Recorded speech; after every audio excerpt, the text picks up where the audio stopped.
Welcome, Dolphins fans, haters, and everyone in between to your favorite show discussing the greatest franchise in sports, the Miami Dolphins. This is the PhinsPod. My name is Moose, your host, and it really has been a fun beginning to the 2021 NFL season for us Miami Dolphins fans. There is a lot of hype, and it's justified. Expectations for what this team should be are heightened. They're at an all-time high. So today, we're going to talk about whether those expectations are even fair. Additionally, I asked you over on the community page of the PhinsPod YouTube channel who has been the most pleasant surprise so far in camp. We're going to discuss those results as well as a lot more. So get comfy and let's dive in. Why is this one different, and why did you say yesterday, no, he is going to be here? Oh, man, X is a great player, and he's a team player. You know, we love coaching him. I love coaching him. We love coaching him. Obviously, he's a very talented player, makes our team better. So, look, in any relationships, there's always issues at times. But we're working through them, and we'll continue to have dialogue and communication. And I think, hopefully we can work through this. In my relatively young life as a Dolphins fan, expectations were always kind of a foreign concept. And when I say that, I mean true expectations that you can actually have and feel when there's something to base it off of. And the past 20 plus years really hasn't given us enough consistency to have expectations that were built off of something. It just used to feel like the Dolphins were either going to be better than people expected or bad. And we experienced that yo-yo effect frequently. We were either competitive, winning 8 or 9 games, or you struggled and fall easily below 500. We saw that often. And the expectations that we generally had every year, they were just rooted in pure hope. And that's what we do as fans. You have blind hope. And I don't really regret a moment of it, although it was painful. It did make me the man who I am today. But sustaining hope and building up those expectations over time, that comes from evidence and consistent success.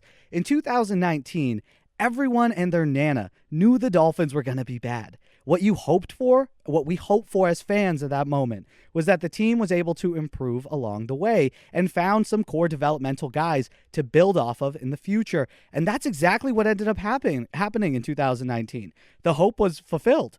A significantly undermatched squad traveled up to Foxborough in the last game of the season and did what far better rosters had failed to do before them time and time again: initiate the destruction of the Patriots dynasty. And that feels really good to say. But then you move on to 2020. You had low expectations in 19. They were fulfilled. Now you move on to 2020 with this regime. Everyone liked what they saw in terms of that development in 19, but the Phins, again, weren't expected to be much more than a middling team. Progress from the past season, but not really ready for the big dance. Not a playoff contender by any means. That was the expectation.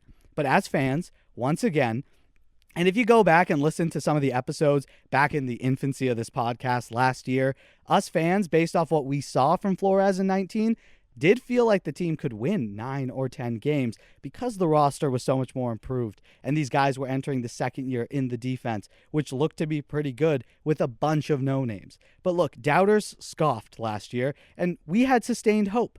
That was the first time as fans in a long time we're like, hey, it looks like we're going in the right direction. And normally in years past, that's the point where that first bit of like, hey, maybe things are going well, that's the point where things generally fall apart. And perhaps the best Dolphins coach that we've had over the last 20 years, prior to Brian Flores himself, is the late and great and wonderful Tony Sparano. We found some really great success back in 2008, winning the division. We felt true hope. Competent quarterback play from Chad Pennington, a pretty solid defense, and a really good running game from Ronnie Brown and Ricky Williams. We actually had expectations going into the next season. But what ended up happening? A bad shoulder injury ended Pennington's short-lived career as a Dolphin, and then the Chad Henne era began. We suffered along until we eventually found ourselves at a moment similar to 2019, back in 2016, where Adam Gase, as one of the youngest coaches in the league, managed to lead this Dolphin squad, no one expected much of, to the playoffs, pulling victories out of his behind left and right. And he seemingly revitalized Ryan Tannehill. That's what we all felt, a young Adam Gase. And the offensive line was playing, honestly, at the highest level they had in a long time. But then what happened in 2017?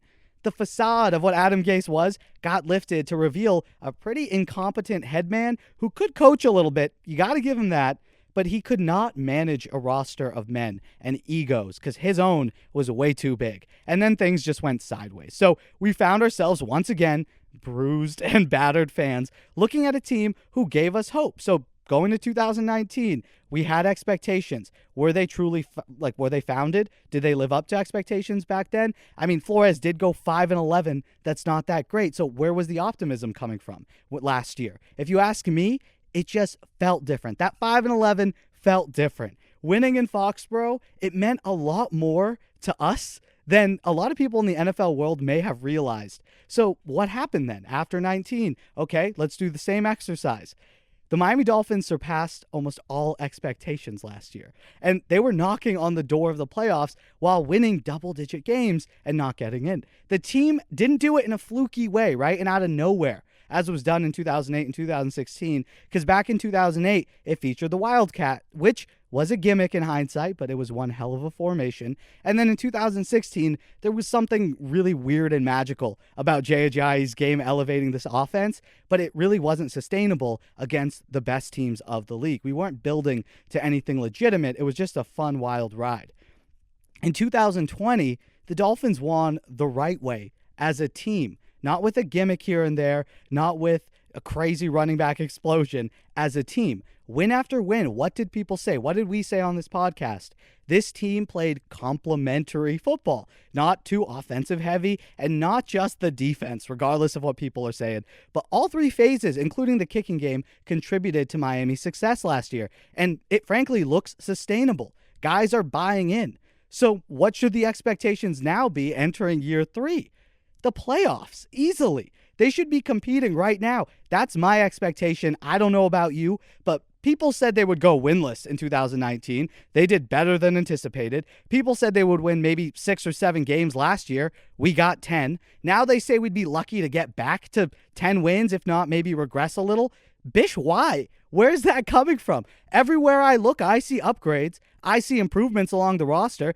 Damn it, they may not all prove to be viable improvements, but the expectation should absolutely be raised at this point. The Dolphins put up or shut up. If the Dolphins regress from a win total perspective, I don't care if, quote, the team looks better, as a lot of people are saying, oh, even if they win 8 or 9 games, as long as they look better. That makes no sense. That's not how this works. The great Bill Parcells said it himself, quote, "You are what your record says you are," end quote. It's a great quote. So if this Dolphins team is actually better, which I believe they are, then that should be reflected in the win column. I've raised my standards for this team, and I think it's time you jump aboard and join me. We got ball games to win this season. Next up, I mentioned at the top of the show that in a poll on the community page over on the PhinsPod YouTube channel that you should, again, subscribe if you haven't. I don't know what you're waiting for. But in the poll, we did ask who the most pleasant surprise was from training camp so far. And with nearly 500 votes, we got some pretty good results.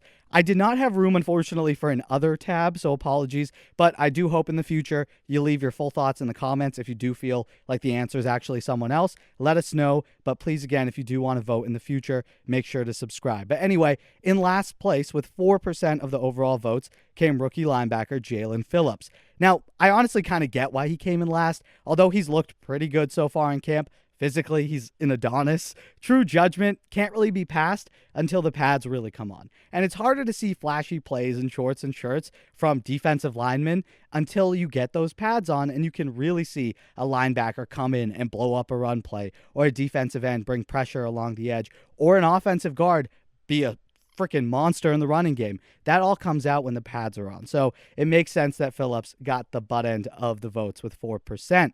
Tied for 4th and 3rd place, both with 5% of the votes, are cornerback Noah Igbinoghene and center Michael Deiter. Both have been pleasant surprises, a little bit. To be fair, honestly, neither of these guys have really made a huge impact so far in camp, but they do look better for sure. We don't know how much better quite yet. Again, wait for preseason. But I'm personally surprised that Deiter managed to get a tie with Noah and that they both beat out Jaelan Phillips, to be completely honest. But again, people really had written Michael Deiter off after he did struggle as a rookie in 2019. So the fact that he's actually developed and now has a legitimate shot to start, I think people are a little surprised by that. And it shows good development. That's a good thing.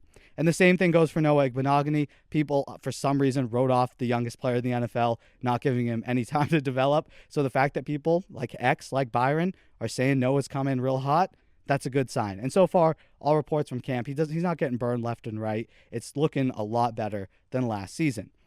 In second place, with 28% of the votes, Tua Tagovailoa. And low-key, I'm surprised he's not in first just from the quarterback appeal, but I think you know who's coming up there in first place. But we're going to stick with Tua for a second. I'm loving what we're seeing so far in camp, and I know it's camp, and no need to read too much into the plays being run and what you actually are going to end up seeing on Sundays in the fall quite yet. You don't want to be like, oh, this is our offense. We're seeing it right now. It is early. They're installing very basic stuff. They're focusing on the fundamentals right now.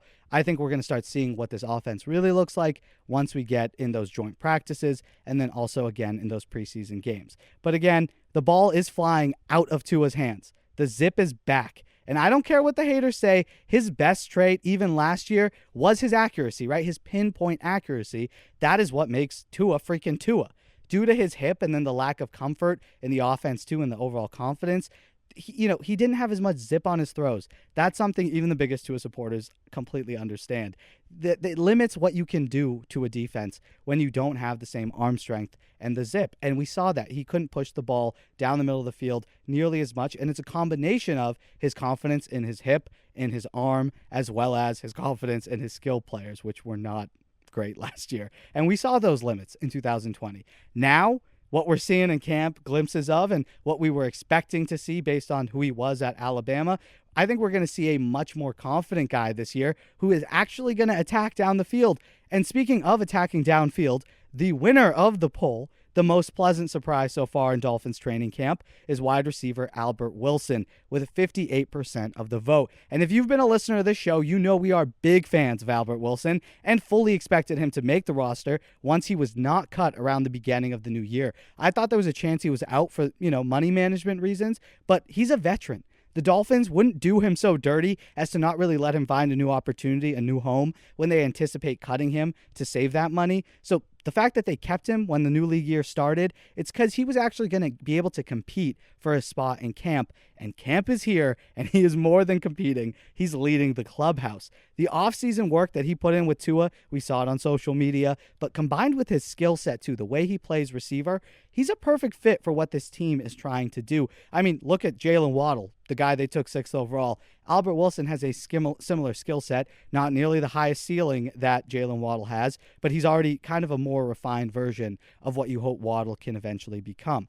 But the reason having Albert Wilson so beneficial with his run after catch ability and the way he moves in short spaces is it opens up the way that you can attack opposing defenses, because it's not just vertical with Will Fuller, Devontae Parker, Jakeem Grant, which seemingly is making an impact, but we'll talk about that later this week.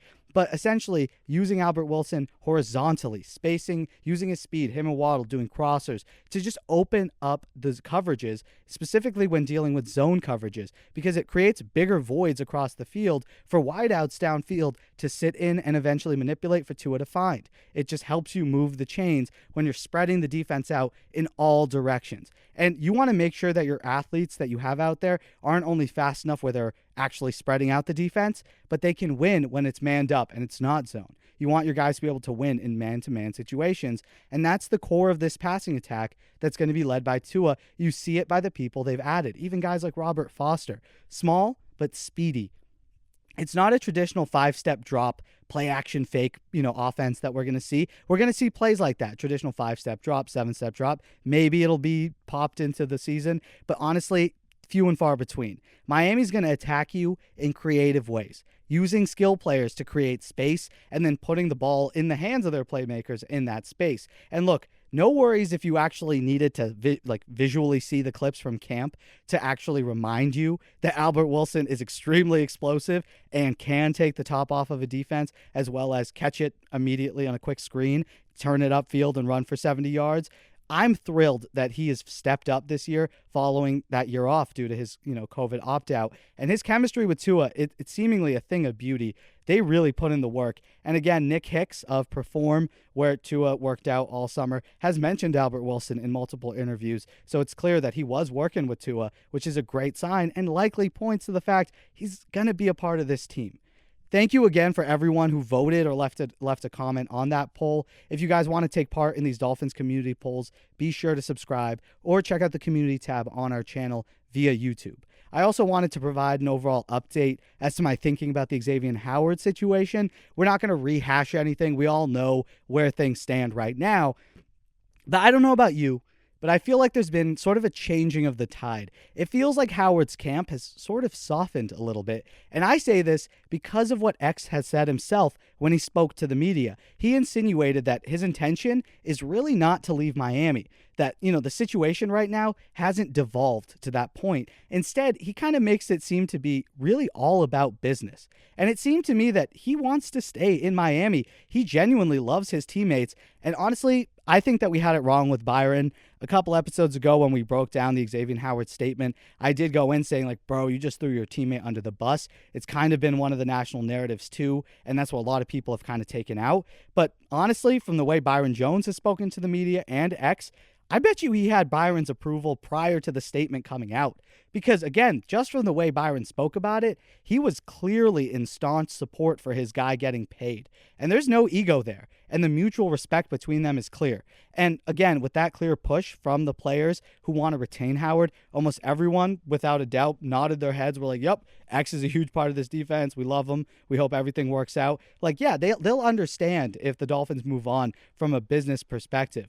But again, the fact that Flores continues to openly also tell the media that they're working on it, like, he's not just saying, we're going to keep that in-house. We're not going to talk about it. It's, whatever. That's inside the building, upstairs stuff. Sorry, media people. No, what's he saying? He's like, nope, yep, we're meeting with them. We're continuing to meet with them. It feels like they're working to appease him a little bit.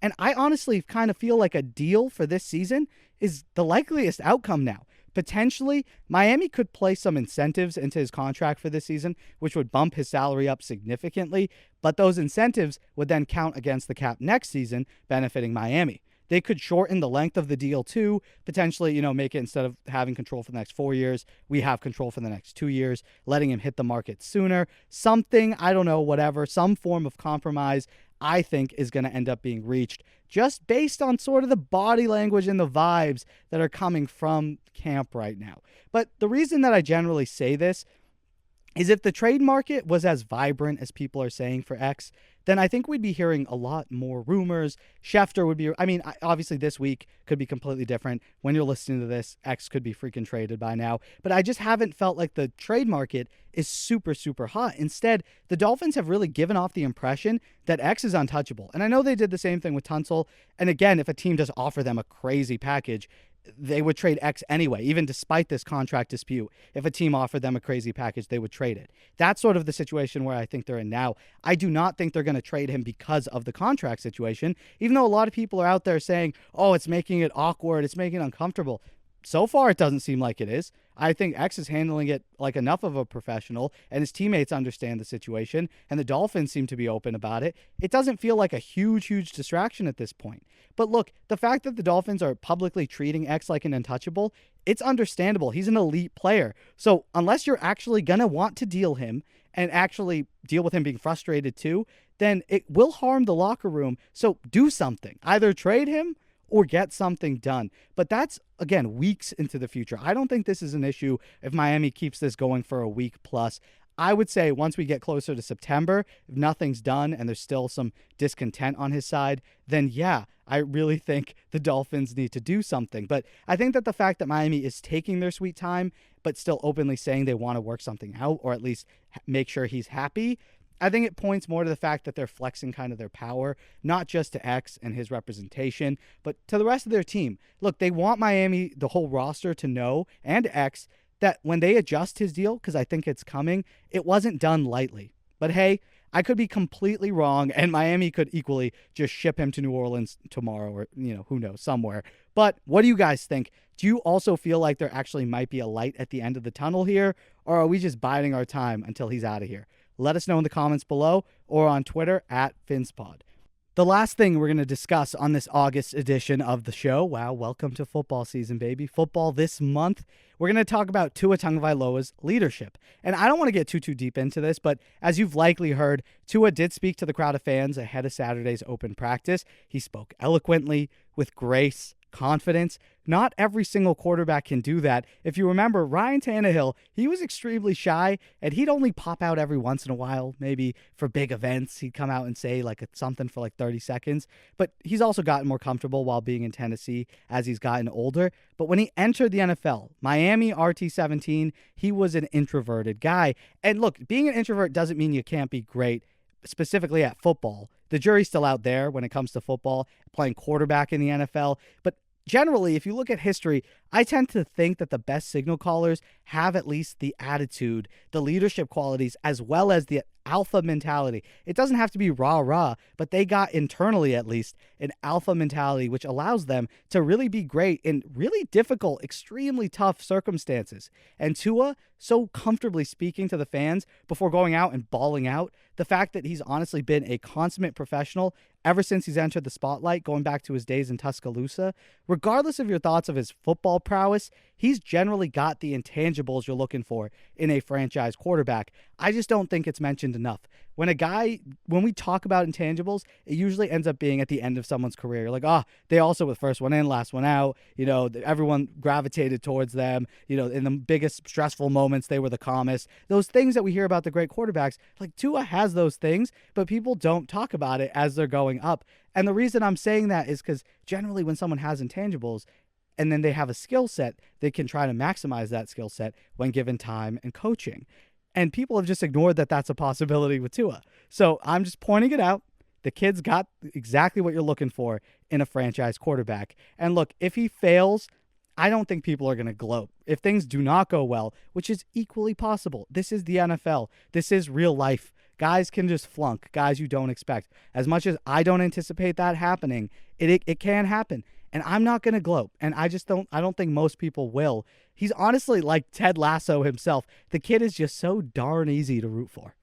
He might not be those individuals. You said is his last name, the Revis or Sanders.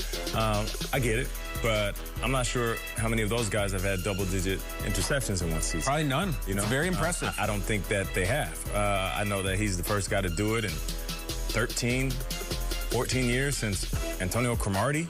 And previous to that record goes way back within the franchise. So he's sitting back similar to the same space that Devontae is in. The only difference is Xavien Howard still has a few more years left on his deal. I'm not trying to stick up for him. I'm just trying to paint the picture so people understand why he wants to get paid, whether you think he deserves it or not. Now, with that said, I do feel like this could have an impact, though, because it's a chemistry thing.